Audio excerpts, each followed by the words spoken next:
tremble as they gaze. In this your bitter passion, good Shepherd, think of me. With your most compassion, unworthy though I be, beneath your cross abiding, forever would I rest. In your dear love confiding, and with your presence blessed. Let us begin our celebration in the name of the Father, and of the Son, and of the Holy Spirit. Amen. From the Gospel of St. Matthew. Jesus came with his disciples to a country place called Gethsemane, and he said to them, "Sit down here, while I go over yonder and pray." Then he took with him Peter and the two sons of Zebedee, and he began to be saddened and exceedingly troubled. He said to them, "My soul is sad, even unto death. Wait here and watch with me." He went forward a little, and falling prostrate, he prayed, saying, "Father, if it is possible, let this cup pass away from me. Yet not as I will, but as you will." Let us pray. Almighty and eternal God, Father, together accept our prayer of thanksgiving for your beloved Son, our Savior and Lord. As we recall the sacred passion, send the Spirit of Christ into our hearts. We beg you, so that whether we pray or work, we might do all in union with Christ our Redeemer.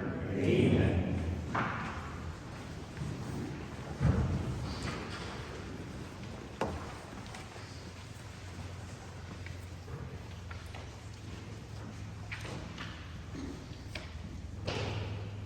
The first station, Jesus is condemned to death.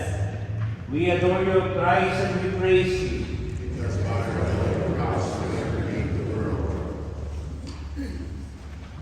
Again, the high priest began to ask him and said to him, "Are you the Christ, the Son of the Blessed One?" And Jesus said to him, "I am. And you shall see the Son of Man sitting at the right hand of the power and coming with the clouds of heaven." But the high priest tore his garment and said, "What further need have we of witnesses? You have heard the blasphemy. What do you think?" And they all condemned him as liable to death.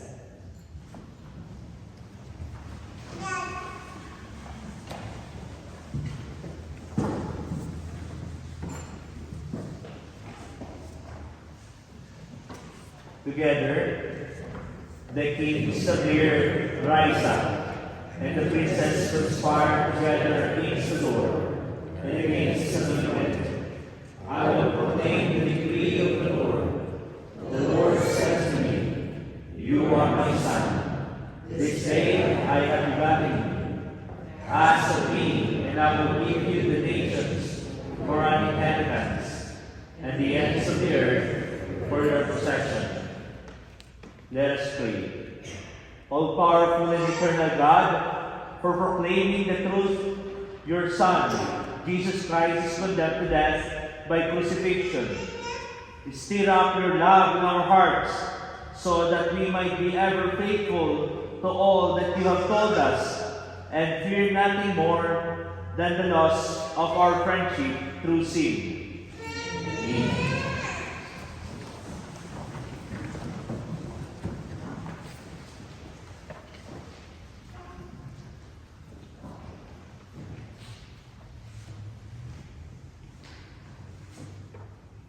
The second station, Jesus carries his cross. We adore you, Christ, and we praise you. Because I am the cross and you were. And Pilate said to the Jews, Behold your king. But they cried out, Away with him! Away with him! Crucify him! Pilate said to them, Shall I crucify your king? The chief priests answered, We have no king but Caesar. Then he handed him over to them to be crucified. And so they took Jesus and led him away, bearing the cross for himself.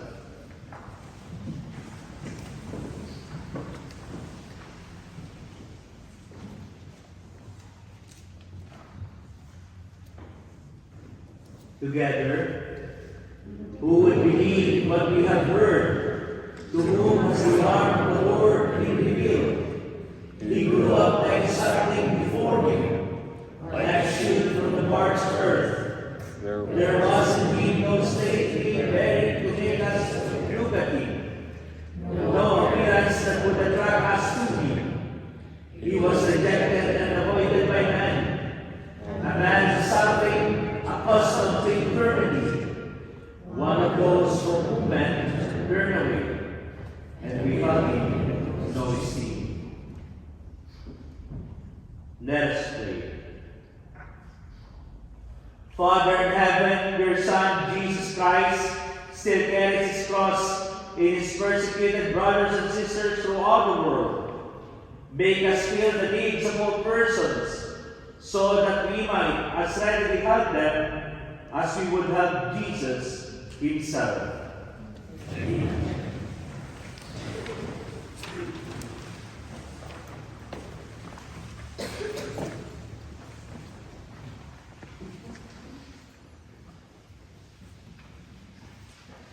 The third station, Jesus falls the first time. We adore you, Christ, and we praise you.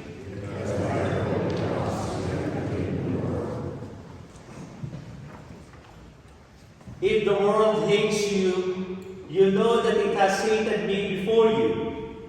If you were of the world would love what is its own, because you are not of the world.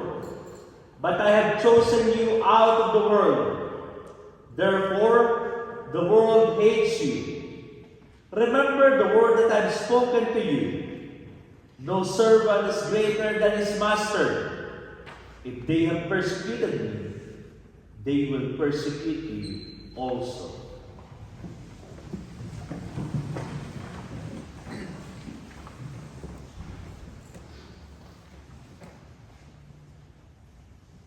Together, why are your clothes red, and your garments like those of the winepresser? The winepress I had trodden alone, and of my people there was no one with me. I tread them in my anger, and trampled them down in my wrath. Their blood spurted on my garments, and I stained all my clothes. I looked about, but there was no one to help. I was appalled that there was no one to lend support. So my own arm brought about the victory.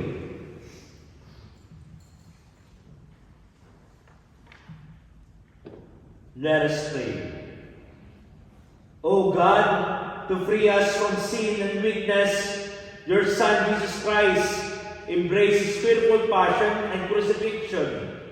Strengthen us in our baptismal resolutions by which we renounce sin and Satan, so that through the passion of these life sufferings, we might rise to a new life of joyful service, free of all selfishness. Amen.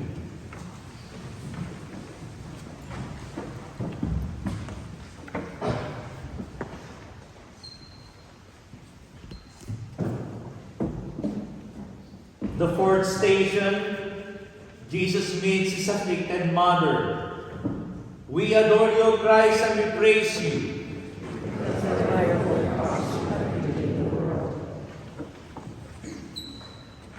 Now there were standing by the cross of Jesus his mother, his mother's sister, Mary of Cleophas, and Mary Magdalene. When Jesus therefore saw his mother and the disciples standing by, whom he loved, he said to his mother, "Woman, behold your son." Then he said to the disciple, "Behold your mother." And from that hour, the disciple took her into his home.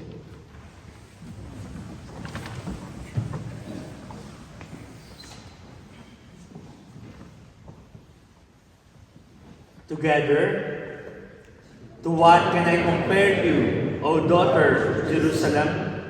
What example can I show you for your comfort, virgin daughter Zion? For great as the sea is your distress, who can heal you?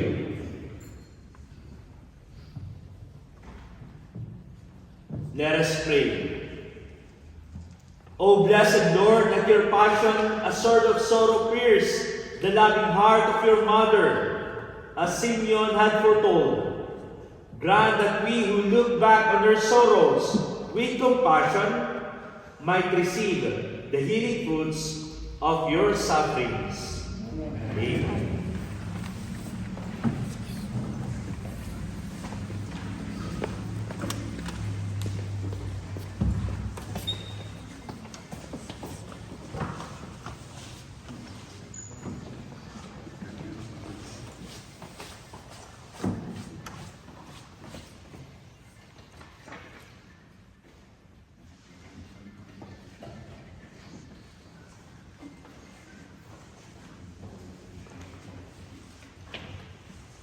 The fifth station, Simon of Cyrene helps Jesus to carry his cross. We adore you, Christ, and we praise you.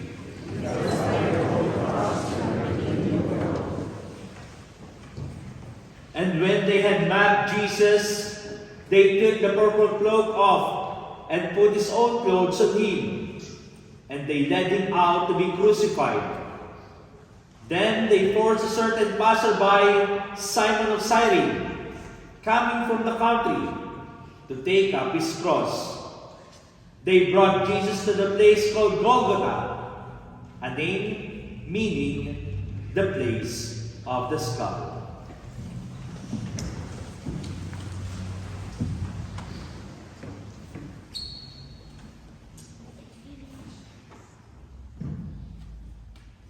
Together, with a loud voice I cry out to the Lord. With a loud voice I beseech the Lord.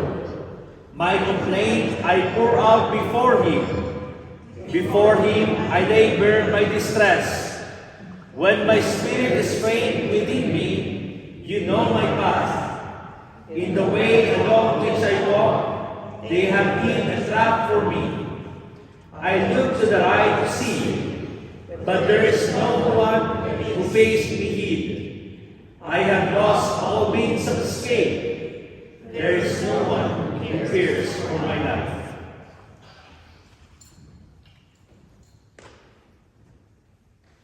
Let us pray. Lord Jesus Christ, help us to see in the suffering and shortcomings of our lives a share in your cross. Strengthen and console us in the belief that we bear all things in union with you, who have taken upon yourself even our guilt. Amen.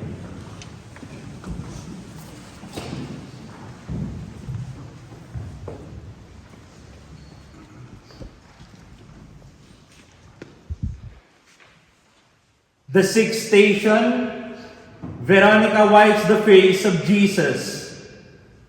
We adore you, Christ, and we praise you.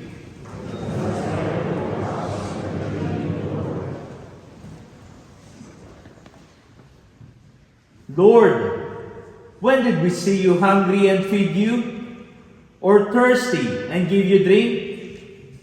And when did we see you a stranger and take you in, or naked and clothe you? Or when did we see you sick, or in prison, and come to you? And answering the king will say to them, Amen, I say to you, as long as you did it for one of these, the least of my brethren, you did it for me.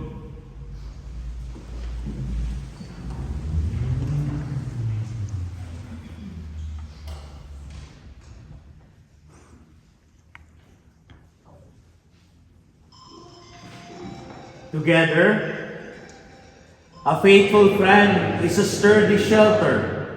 He who finds one finds a treasure. A faithful friend is beyond price. No sum can balance his worth. A faithful friend is a life-saving remedy, such as he who fears God finds. For he who fears God behaves accordingly, and his friend will be like himself.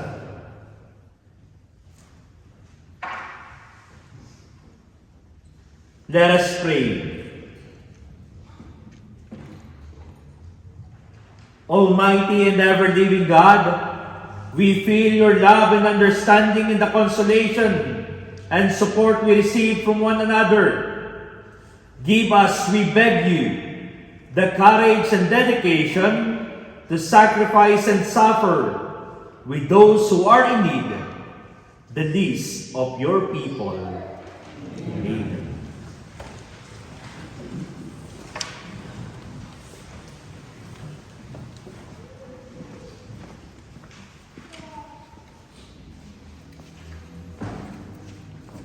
The seventh station, Jesus tolls the second time.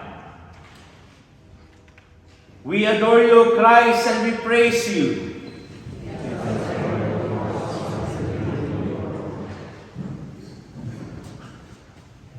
It was our weaknesses that he carried, our sufferings that he endured. While we thought of him as stricken, as one struck by God and afflicted, but he was pierced for our offenses, crushed for our sins. Upon him was the punishment that makes us whole. By his stripes we were healed. We have all gone astray like sheep, each following his own way. But the Lord laid upon him the guilt of us all.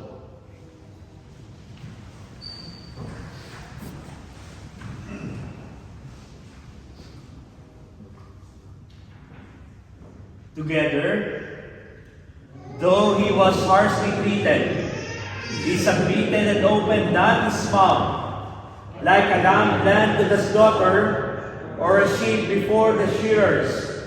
He was silent and uttered no cry. When he was cut off from the land of the living, and smitten for the sin of his people, a grave was assigned him among the wicked, and the burial place with evildoers, though he had done no wrong, nor spoken any falsehood.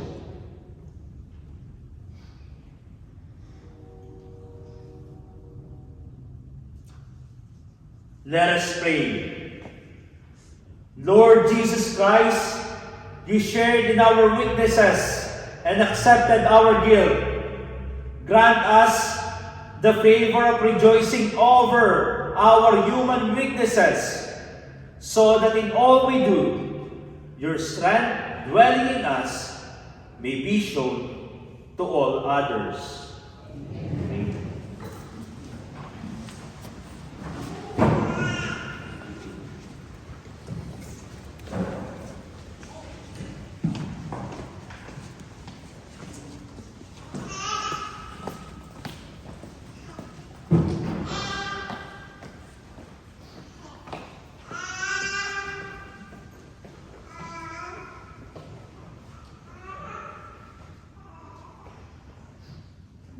The eighth station, Jesus meets the woman of Jerusalem.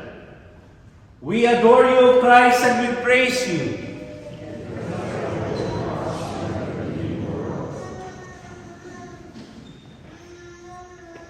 There was following Jesus a great crowd of people. And among them were some women who were bewailing and lamenting him. Jesus, turning to them, said, "Daughters of Jerusalem, do not weep for me, but weep for yourselves and for your children."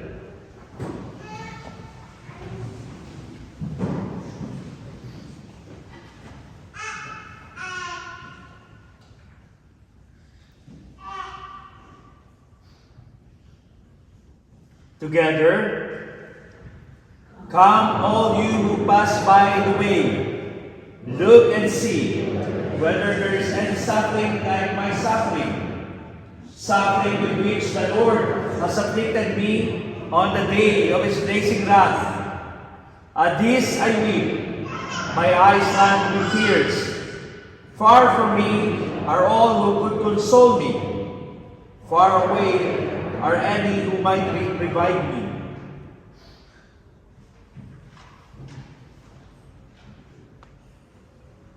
Let us pray. Beloved Jesus, with tears of pity, these women of Jerusalem responded to you, broken, bruised, and beaten on the road to Calvary. Deepen our faith, we beg you, so that we may see you in our brothers and sisters, bruised by our envy, beaten down by injustice, and broken by our greed and our indifference. Amen.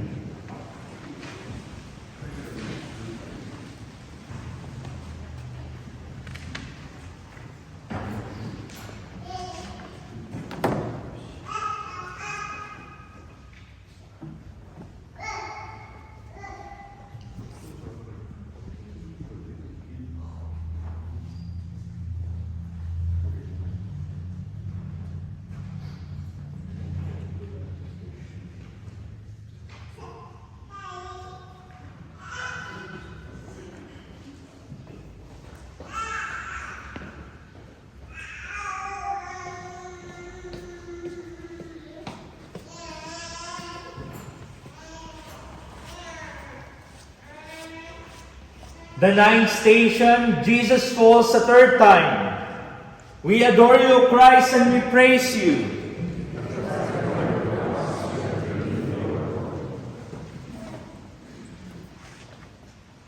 I lie prostrate in the dust.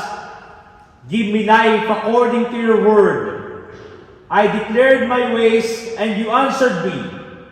Teach me your commands.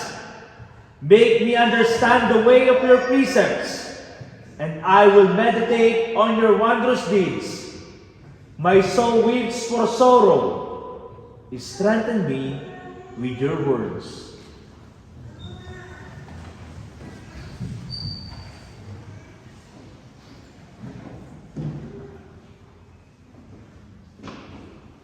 Together, the Lord is my light and my salvation.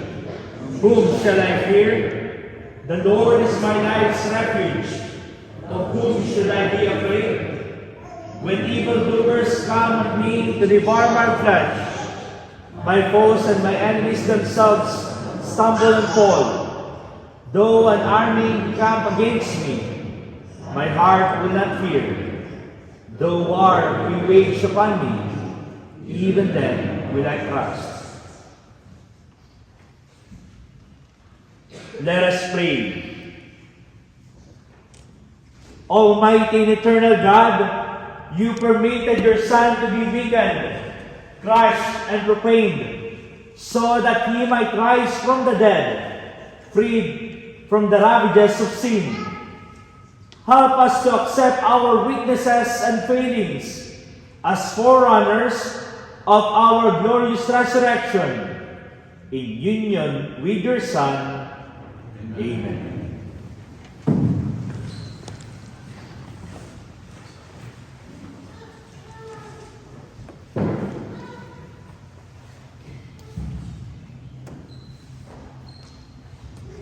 The 10th station, Jesus stripped of his clothes. We adore you, Christ, and we praise you.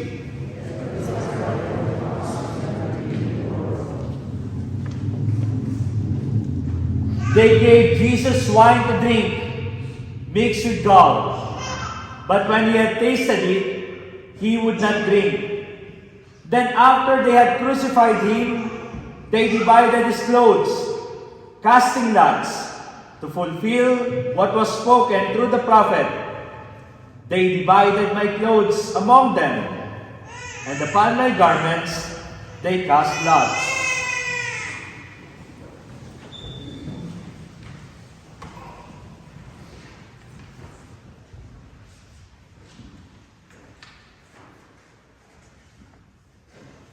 Together, happy is the man whom God chastises. Do not reject the punishment of the Almighty, for he wounds, but he binds up. He smites, but his hands keep beating. Insult has broken my heart, and I am weak. I looked for comforters, and I found none. Rather, they put gall in my food, and in my purse they gave me vinegar to drink.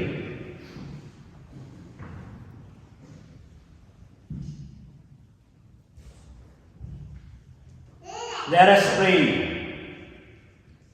Lord Jesus Christ, stripped of everything, you stood exposed to the jeers and contempt of the people whom you love. Clothe us with genuine love of others, so that nothing we suffer may ever fill our hearts with hatred or bitterness. Amen.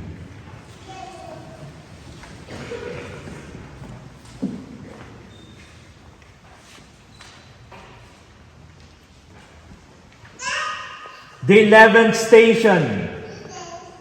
Jesus is nailed to the cross. We adore you, Christ, and we praise you.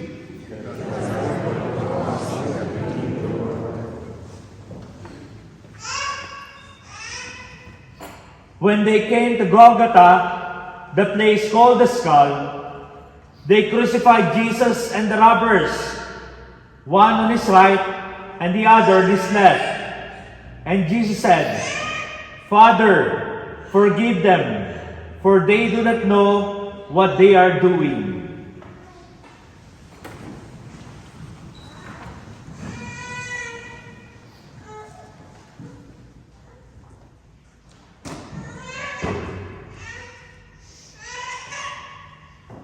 Together, my God, why have you forsaken me? Far from my prayer, far from the words of my cry. Oh my God, I cry out by day, and you answer not. I cry out by night, and there is no relief for me. All my bones are rocked. My heart has become like wax, melting away within my chest. My throat is dried up like baked clay. My tongue cleaves to my jaws. They have pierced my hands and my feet. I can count all my bones.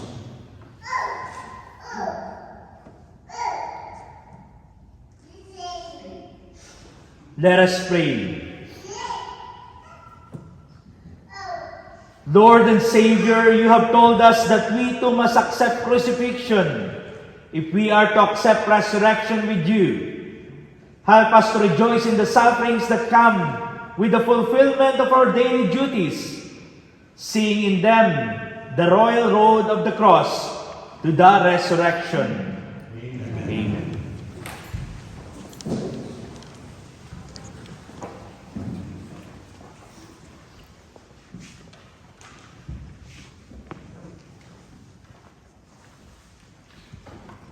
The 12th station, Jesus dies on the cross. We adore you, Christ, and we praise you.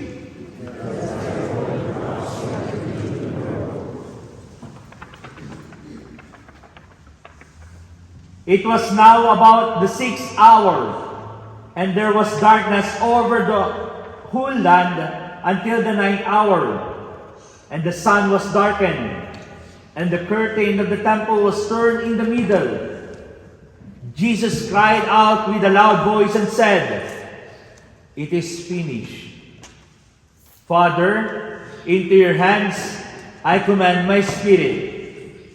Then bowing his head, he died.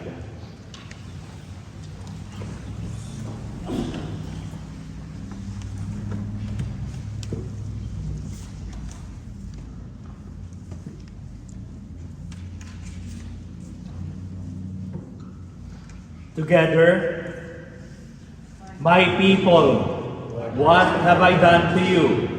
Or in what have I offended you? Answer me.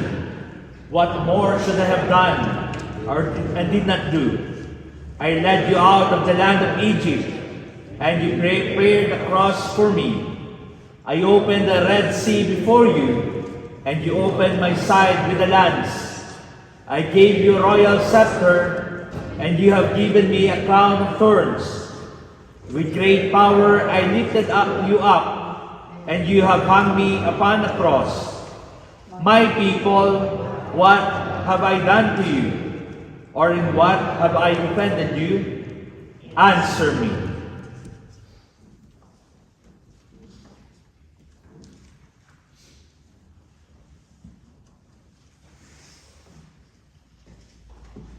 Together, Our Father, who art in heaven, hallowed be thy name. Thy kingdom come, thy will be done, on earth as it is in heaven. Give us this day our daily bread, and forgive us our trespasses, as we forgive those who trespass against us. And lead us not into temptation, but deliver us from evil. Amen.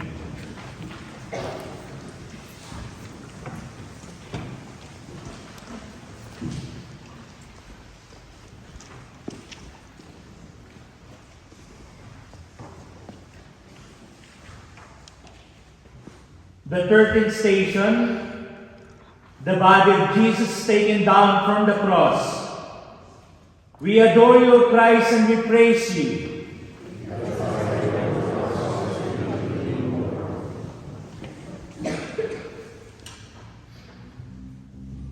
When the soldiers came to Jesus, they saw that he was already dead, so that they did not break his legs.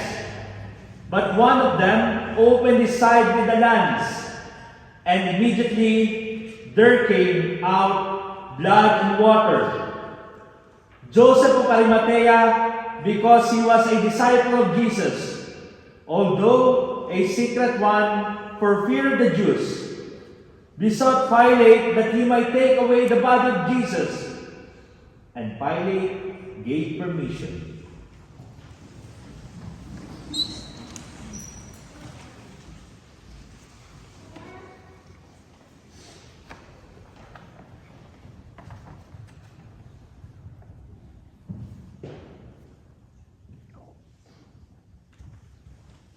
Together, O my people, I will open your graves and have you rise from them, and I will bring you back to your land. Then you shall know that I am the Lord, O my people. I will put my spirit in you, that you may live. You shall know then that I am the Lord. I have promised it, and I will do it, says the Lord.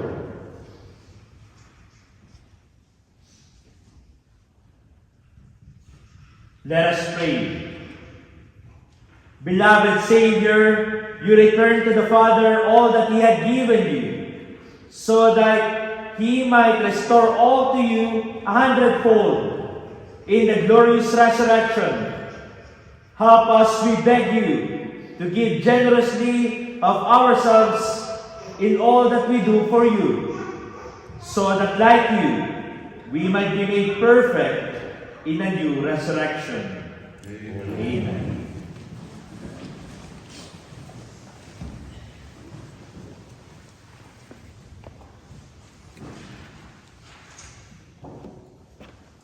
The 14th station, Jesus is laid in the tomb. We adore you, Christ, and we praise you.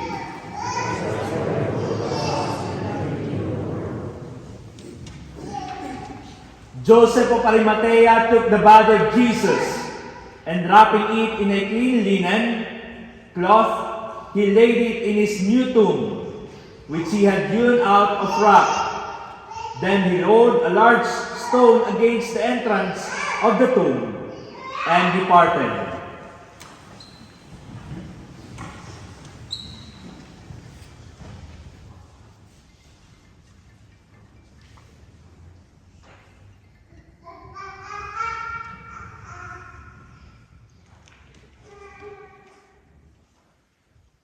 Together, I will praise you, O Lord, for you drew me here and did not let my enemies rejoice over me. O Lord, my God, I cried out to you, and you healed me. O Lord, you brought me out from the lower world. You preserved me from among those going down into the pit. Sing praise to the Lord, you his faithful ones, and give thanks to his holy name. For his anger lasts but a moment. His goodwill is for a lifetime. At nightfall, weeping enters in, but with dawn comes rejoicing.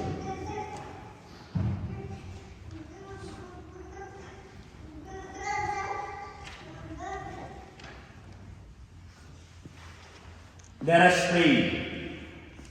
Almighty and eternal God, on the edge of sadness, when all seemed lost, you restored to us the Savior we thought defeated and conquered.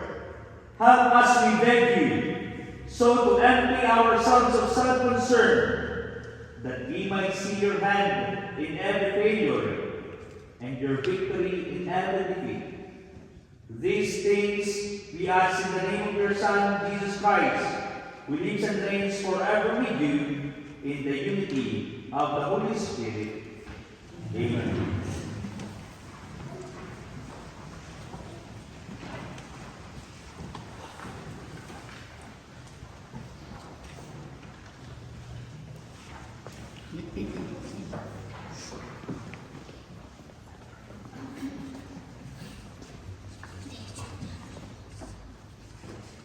Let us now pray for the intentions of the Holy Father.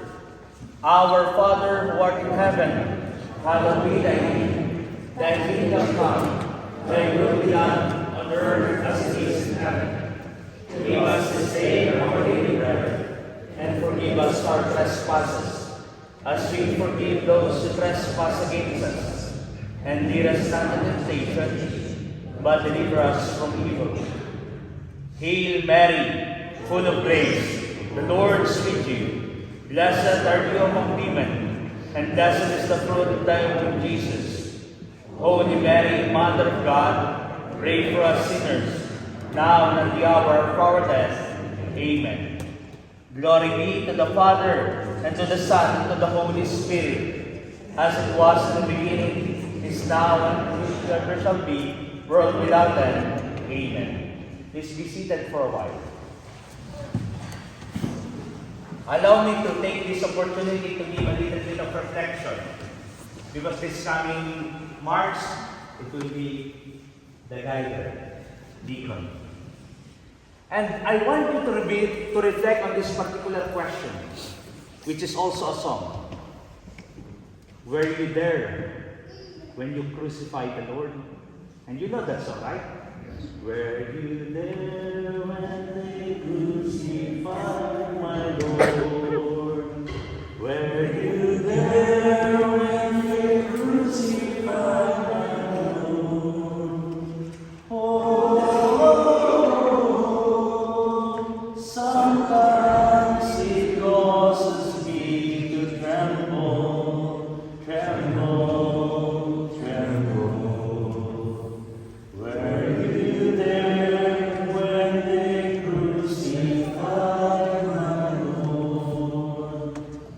My dear friends, in the history and in the story and the narrative of the Passion narrative, most of the people ran away. His disciples ran away. Only very few remained. The question is, which among those two people are you? Where are you? Because the Lord offered Himself. He suffered, died for each one of us to show us, my dear friends, the reason to live. And this is what we are reflecting today. God has given us an opportunity. God has given us chance. And to be honest, He gives us chances after chances. And what are we doing? I want you to reflect on that one. Because as we reflect the journey of the suffering of the Lord in the station of the cross, this is all done out of love. Not only for me, but for each one of us. And hopefully, realizing that it's done out of love, each one of us will be moved by that love, knowing that He first loved us, according to the letter of St. John. And moving forward, we too will be able to love the people surrounding us. Were you there when our Lord was crucified? Hopefully our answer will be yes. We should be courageous enough to stand on behalf of God. Becoming responsible that we are the very reason why these things had happened. But the beauty of this is this. Even if we are the reason, God take it up to Himself to show us how much He loves us. To show to us how much He cared for us. To show to us that He wants to save us. That is why we are gathered here today. Not only to reflect about His suffering, but also to thank Him. Because by this, we are saved. I hope, inasmuch as God has given us chances after chances, we will grab those opportunities in order for us not only to change for the better, but to become truly a follower of Him who was redeemed on the cross, and truly someone who will proclaim sooner or later, after all our celebration, that He has risen. God is the winner. God saves us all. That is why we are here, and we rejoice and we glad, for He has given us renewed life. Amen? Amen. Please all stand. The Lord be with you. And may Almighty God bless you and your family.